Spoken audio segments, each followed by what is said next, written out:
අදත් ලස්සන මලක් හදමුද?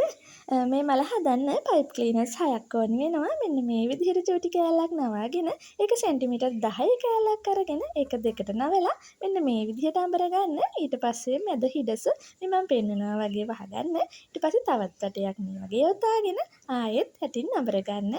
සම්පූර්ණයෙන් අඹරගෙන උඩින් හීනි කරගන්න. ඊට පස්සේ මැදින් ඇතුළට නවලා උඩින් පිටට නමා ගන්න. මේ වගේ අපිට පෙති 6ක් ඕනි වෙනවා. ඔන්න මං හදාගත්තා. ඊට පස්සේ මල් රේණු 4ක් අරගෙන ග්ලූ චුට්ටක් දාලා මෙන්න මේ විදිහට කම්බියක අලව ගත්තා. ඊට පස්සේ මල් පෙති ටික එකින් එක අලව ගන්නයි තියෙන්නේ. මං එකක් අලවලා පෙන්නනවා.